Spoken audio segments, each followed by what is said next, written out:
नमस्कार, मैं हूं पूजा। बिहार न्यूज में आपका स्वागत है। आज है 24 नवंबर, दिन सोमवार। खबरों की ओर बढ़ने से पहले एक नजर आज की सुर्खियों पर। ऑनलाइन हाजिरी के लिए 25 नवंबर तक पूरा होगा स्कूलों में टैबलेट वितरण। 90 स्कूलों में हो चुका है टैबलेट का वितरण। भविष्य में अन्य स्मार्ट स्कूल प्रोजेक्ट्स भी होंगे लागू। ग्रामीण टोलों को सड़क से जोड़ने के लिए लीज पर ली जाएगी जमीन। OPRMSC के तहत होगी सड़कों की साल भर मॉनिटरिंग। जूनियर इंजीनियरों को दिया जाएगा पेट्रोल भत्ता।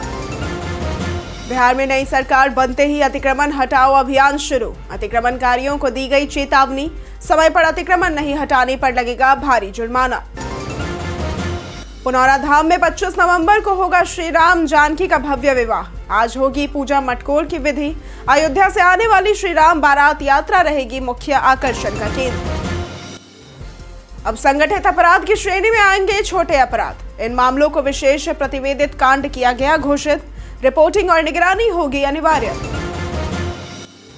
गाड़ी बेचने के बाद RC ट्रांसफर है अनिवार्य। खरीदार द्वारा गाड़ी के गलत इस्तेमाल से होता है बचाव। लोन के मामले में NOC भी जरूरी। भारतीय ब्लाइंड महिला टीम ने रचा इतिहास। नेपाल को 7 विकेट से हराकर मारी बाजी। फूला सरेन ने खेली नाबाद 44 रनों की पारी। चले अब बढ़ते हैं अब तक की 25 बड़ी खबरों की ओर विस्तार से। बिहार LDC भर्ती के लिए आवेदन की आज है अंतिम तारीख। बिहार स्टाफ सिलेक्शन कमीशन यानी कि BSSC ने लोअर डिवीजन क्लर्क यानी कि LDC के 14,921 पदों पर भर्ती निकाली है। आवेदन की अंतिम तिथि 24 नवंबर यानी कि आज है। इसके लिए उम्मीदवार www.onlinebssc.com पर आवेदन कर सकते हैं। योग्यता 12वीं पास, हिंदी, स्टेनोग्राफी या टाइपिंग और कंप्यूटर ज्ञान है। उम्र सीमा 18 से 37 वर्ष है। आरक्षित वर्गों को छूट दी गई है। आवेदन शुल्क सभी वर्गों के लिए 100 रुपए है। चयन प्रक्रिया में प्रीलिम्स, मेंस और स्किल टेस्ट शामिल है। कट ऑफ अंक वर्ग अनुसार 32% से 40% तक है और वेतन 25,500 से 81,100 रुपए प्रति माह है। बता दें कि आवेदन ऑनलाइन रजिस्ट्रेशन, विवरण भरना, फीस जमा और फॉर्म सबमिट करके किया जा सकता है। पुनौरा धाम में 25 नवंबर को होगा श्री राम जानकी का भव्य विवाह। विवाह पंचमी का पर्व मिथिला में विशेष रूप से मनाया जाता है, जिसमें पुनौरा धाम और नगर की राम जानकी मंदिरों में भव्य उत्सव आयोजित होता है। 24 नवंबर यानी कि आज पूजा मटकोर और 25 नवंबर को श्री राम जानकी का दिव्य विवाह होगा। अयोध्या से आने वाली श्री राम बारात यात्रा मुख्य आकर्षण का केंद्र रहेगी। मंदिर न्यास समितियों ने आयोजन, सुरक्षा, सफाई, श्रद्धालुओं की सुविधा और सांस्कृतिक प्रस्तुतियों की विशेष तैयारियां की है। पूरे पुनौरा धाम को आकर्षक लाइटिंग, हजारों दीप और सजावट से सजाया जाएगा और ये महोत्सव धार्मिकता और सांस्कृतिक भव्यता का संगम प्रस्तुत करेगा और पुनौरा धाम की पहचान को नई ऊंचाई देगा। ऑनलाइन हाजिरी के लिए 25 नवंबर तक पूरा होगा स्कूलों में टैबलेट वितरण। बिहार सरकार ने राज्य के सरकारी स्कूलों में डिजिटल उपस्थिति प्रणाली यानी कि ऑनलाइन अटेंडेंस सिस्टम लागू करने की पहल की है। इसके तहत बच्चों और शिक्षकों की हाजिरी ऑनलाइन दर्ज होगी। प्रखंड स्तर पर 90 स्कूलों में टैबलेट वितरित कर दिए गए हैं। शेष 24 व 25 नवंबर तक पूरे किए जाएंगे। प्रत्येक टैबलेट में ई-शिक्षा कोष सहित जरूरी ऐप पहले से इंस्टॉल होंगे और छेड़छाड़ रोकने के लिए IMEI नंबर के साथ रिकॉर्ड रखा जाएगा। इस प्रणाली से real time monitoring, drop out नियंत्रण, शिक्षक उपस्थिति में पारदर्शिता और शैक्षिक प्रदर्शन सुधारना संभव होगा। भविष्य में अन्य स्मार्ट स्कूल प्रोजेक्ट्स भी लागू किए जाएंगे। ग्रामीण टोलों को सड़क से जोड़ने के लिए लीज पर ली जाएगी जमीन। बिहार सरकार ने उन ग्रामीण टोलों को सड़क से जोड़ने के लिए जमीन लीज पर लेने की योजना बनाई है जहां पक्की सड़क नहीं है। मुख्यमंत्री ग्राम संपर्क योजना GTSNY और PMGSY से अब तक राज्य के अधिकांश बसावटें सड़कों से जुड़ी हैं। वर्ष 2023 में 13,814 बसावटों के लिए 16,652 किलोमीटर नई सड़क बनाना है। OPRMSC के तहत सड़कों की साल भर मॉनिटरिंग और जूनियर इंजीनियरों को पेट्रोल भत्ता दिया जाएगा। पंचायत भवन मिनी सचिवालय में विकसित किए जा रहे हैं। पंचायत योजनाओं की पारदर्शिता के लिए राजनीतिक दलों की कमेटी बनाई जाएगी। अब संगठित अपराध की श्रेणी में आएंगे छोटे अपराध। गृह मंत्री सम्राट चौधरी और डीजीपी विनय कुमार ने बिहार में अपराध नियंत्रण का नया समीकरण बनाया है। डीजीपी ने संगठित अपराध की परिभाषा बदल दी, जिसमें अब छोटे अपराध जैसे कि चोरी, झपटमारी, जालसाजी, अवैध टिकट बिक्री, जुआ सट्टा, प्रश्न पत्र बिक्री भी शामिल होंगे। इन सभी मामलों को विशेष प्रतिवेदित कांड घोषित किया गया है, जिसमें रिपोर्टिंग और निगरानी अनिवार्य होगी।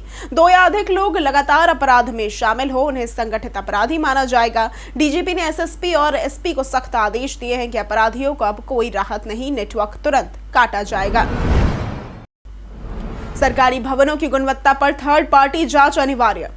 चुनाव समाप्त होने के बाद सरकारी विभाग अब सक्रिय हो गए हैं, जिसमें भवन निर्माण विभाग ने भी कदम उठाए हैं। विभाग ने निर्णय लिया है कि प्रदेश में बन रहे सरकारी भवनों की गुणवत्ता की थर्ड पार्टी जांच अनिवार्य होगी। जांच पूरी होने और रिपोर्ट संतोषजनक पाए जाने के बाद ही निर्माण कंपनियों को भुगतान किया जाएगा।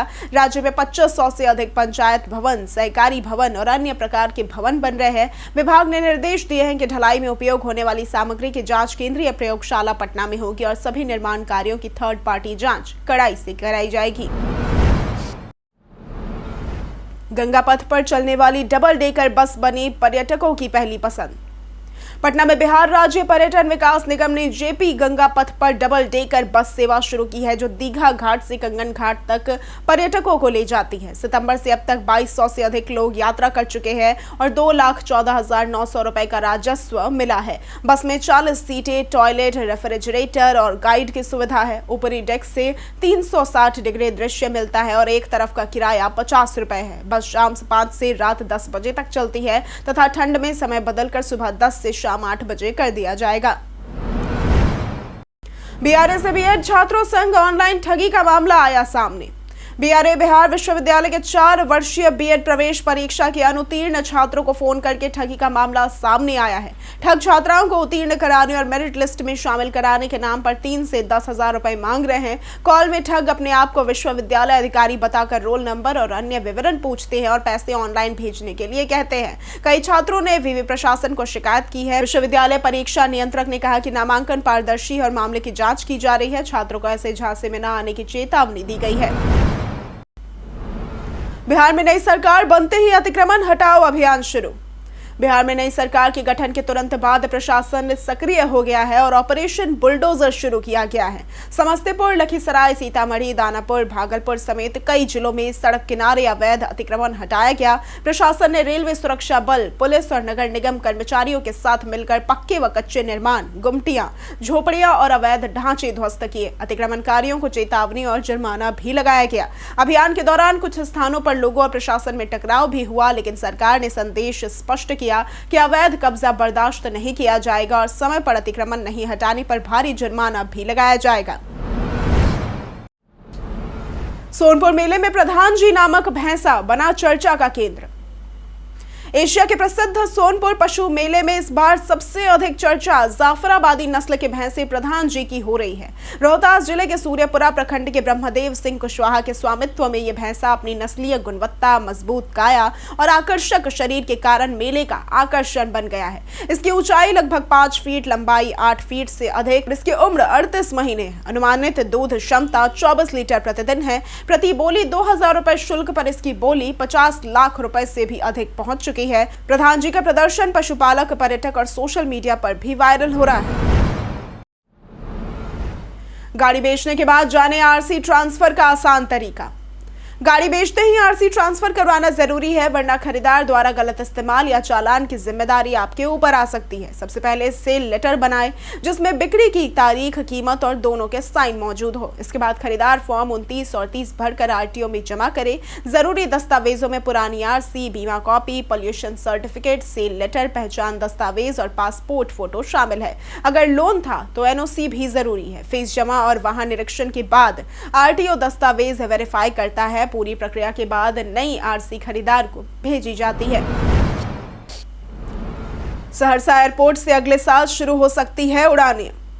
सहरसा एयरपोर्ट को उड़ान योजना में शामिल किए जाने के बाद भी विकास कार्य शुरू नहीं हो पाए हैं। रनवे विस्तार हेतु 12.08 एकड़ भूमि अधिग्रहण व 147.76 करोड़ रुपए मुआवजा स्वीकृत है, जबकि OLS सर्वे पूरा हो चुका है और सामाजिक सर्वे जल्द होगा। योजना के अनुसार 19 सीटर विमान सेवा शुरू हो सकती है, जिससे यात्रा आसान और तेज होगी तथा रोजगार भी बढ़ेगा। लेकिन दरभंगा और पूर्णिया में उड़ान शुरू होने के बावजूद सहरसा में कार्य ठप्प है। हवाई अड्डा फिलहाल लोगों की वॉक, वाहन प्रशिक्षण और मवेशियों के ठहराव की जगह बना हुआ है। एपीडा ने कृषि निर्यात बढ़ाने का दिया भरोसा। एपीडा और BIA incubation centre venture park द्वारा आयोजित बैठक में बिहार के एग्री एक्सपोर्ट इकोसिस्टम को मजबूत बनाने पर चर्चा हुई।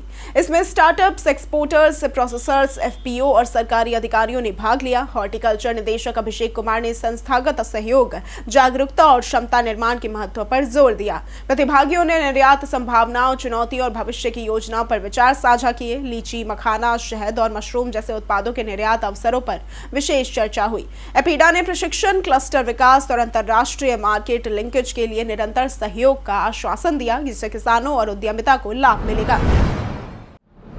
YouTube में जल्द आएगी डायरेक्ट शेयरिंग सुविधा। YouTube जल्द ही अपनी ऐप में डायरेक्ट मैसेजिंग फीचर जोड़ने वाला है, जिससे यूजर्स किसी वीडियो, शॉर्ट्स या लाइव स्ट्रीम को सीधे ऐप में ही दोस्तों के साथ शेयर कर सकेंगे। इसके लिए लिंक कॉपी करने या दूसरे मैसेजिंग ऐप्स का इस्तेमाल करना नहीं पड़ेगा। यह फीचर इंस्टाग्राम DM की तरह काम करेगा, यानी वीडियो शेयर करने के साथ साथ चैटिंग की सुविधा भी मिलेगी। फिलहाल ये मोबाइल ऐप पर टेस्ट हो रहा है और शुरुआती एक्सेस सिर्फ 18 साल से ऊपर के यूजर्स को ही मिलेगा। शेयरिंग आसान, तेज और YouTube को सोशल प्लेटफॉर्म की तरह इंटरैक्टिव बनाएगा।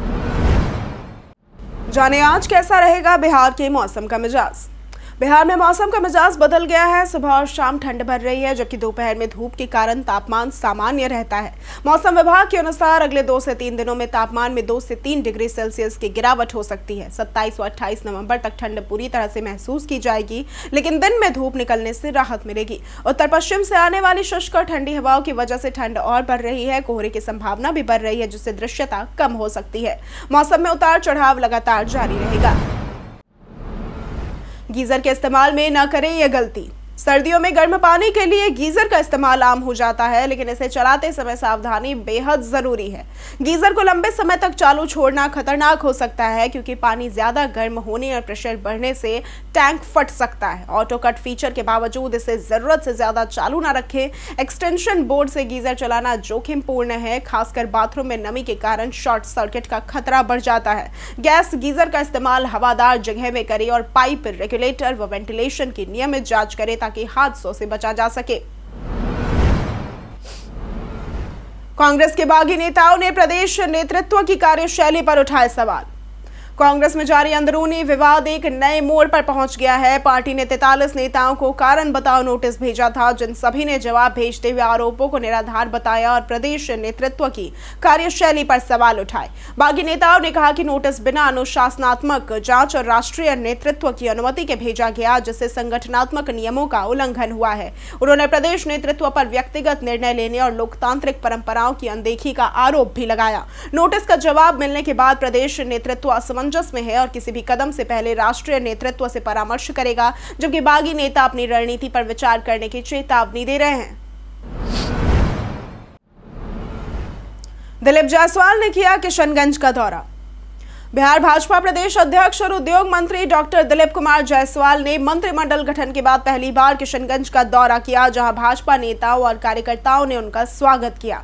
उन्होंने कानून व्यवस्था मजबूत करने और युवाओं को रोजगार देने को अपनी प्राथमिकता बताया। डॉक्टर जायसवाल ने कहा कि एनडीए सरकार अपराध मुक्त बिहार सुनिश्चित करेगी। स्पीडी ट्रायल के माध्यम से अपराधियों को सजा मिलेगी। सभी को सरकारी नौकरी नहीं मिल सकती, इसलिए उद्योगों को बढ़ाकर रोजगार सृजित किया जाएगा। यादव पर नेगेटिव गाने वाले गायकों को राजद का नोटिस। बिहार चुनाव के दौरान लालू यादव की पार्टी आरजेडी और नेता तेजस्वी यादव को केंद्रित कर 32 गायकों ने गाने बनाए, जिनमें कई भाजपा से जुड़े बताए जा रहे हैं। राजद ने इन गायकों को नोटिस भेजकर जवाब मांगा है और संतोषजनक जवाब न मिलने पर कानूनी कार्रवाई की चेतावनी दी है। इन गीतों में पार्टी और नेताओं का नाम बिना अनुमति के इस्तेमाल किया गया और हिंसा भरी लाइनों जैसे कि 6 ठो गोली मारब कपारे में का भी प्रयोग हुआ है। सोशल मीडिया पर ये गाने चर्चा में रहे। प्रधानमंत्री मोदी ने भी चुनावी रैली में इन गानों का जिक्र कर चेतावनी दी थी। विधायक की जाने के बाद YouTube पर फिर से एक्टिव हुए तेज प्रताप। बिहार चुनाव में तेज प्रताप यादव अपनी नई पार्टी से महुआ सीट से चुनाव हार गए और तीसरे स्थान पर रहे। चुनाव के बाद उन्होंने नया यूट्यूब चैनल TY व्लॉग शुरू किया, जिसमें अब तक डेयरी मिल्क प्रोडक्शन जैसी वीडियो शामिल है और चैनल के 6000 से ज्यादा सब्सक्राइबर हैं।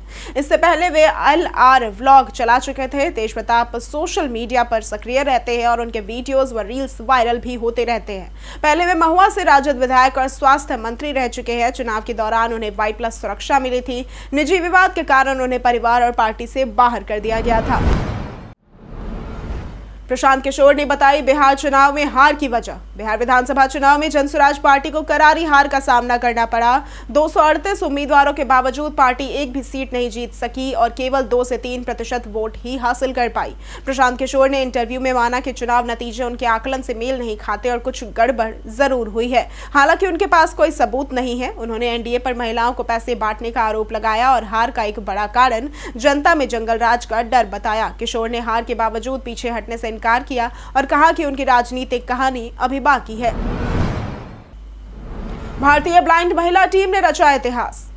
भारतीय ब्लाइंड महिला क्रिकेट टीम ने श्रीलंका में खेले गए उद्घाटन ब्लाइंड महिला T20 वर्ल्ड कप का खिताब जीतकर इतिहास रच दिया। फाइनल में भारत ने नेपाल को 7 विकेट से हराया। पहले नेपाल ने 114 रन बनाए, जिसके जवाब में भारत ने 12 ओवर में 3 विकेट पर 117 रन बनाकर जीत हासिल की। रन चेज में फूला सरेन ने नाबाद 44 रन बनाकर टीम को विजयी बनाया। नेपाल ने अपनी पारी में सिर्फ एक बाउंड्री ही लगाई। महरीन अली को प्लेयर ऑफ द टूर्नामेंट चुना गया, जिन्होंने 600 से ज्यादा रन बनाए और कई दमदार पारियां खेली। कई कारणों से दर्ज है भारत के इतिहास में आज की तारीख। आज की तारीख में 1871 को नेशनल राइफल एसोसिएशन यानी कि NYC का गठन हुआ था। 1926 में प्रख्यात दार्शनिक श्री अरविंदो को पूर्ण सिद्धि की प्राप्ति हुई थी। 1944 में अमोल पालेकर का जन्म हुआ था। ये प्रसिद्ध अभिनेता और फिल्म निर्देशक थे। 2001 में अंशिता शेओली का जन्म हुआ था। ये भारतीय भारोत्तोलक है जो 73 किलोग्राम भार वर्ग में प्रतिस्पर्धा करती है। 1675 में गुरु तेग बहादुर का निधन हुआ था। ये सिखों के 9वें गुरु थे। 2003 में उमा देवी खत्री का निधन हुआ था। ये हिंदी फिल्मों की मशहूर कॉमेडियन थी।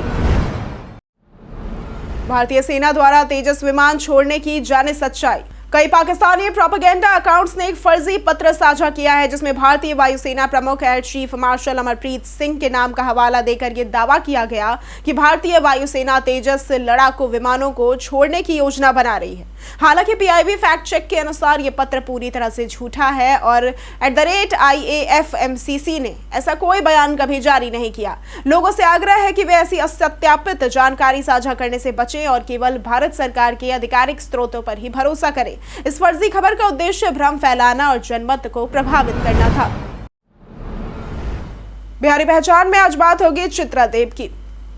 चित्रादेव एक प्रसिद्ध बंगाली उपन्यासकार और संपादक थी। उनका जन्म पूर्णिया ब्रिटिश भारत में हुआ और उन्होंने कलकत्ता विश्वविद्यालय से बंगाली साहित्य में MA और PhD की डिग्री हासिल की। उन्होंने आनंद बाजार पत्रिका में 1980 से 2004 तक कार्य किया और ABP के पुस्तकालय विभाग की जिम्मेदारी संभाली। चित्रादेव ने कई किताबों का संपादन और अनुवाद भी किया और बच्चों के लिए ऐतिहासिक उपन्यास भी लिखे। उनका शोध मुख्य रूप से बंगाल के सामाजिक सांस्कृतिक इतिहास और महिलाओं के योगदान पर केंद्रित था। उनकी प्रसिद्ध पुस्तक ठाकुर बाड़ी अंदर महल बांग्ला अकादमी द्वारा सम्मानित हुई और कई भाषाओं में अनुवादित भी हुई।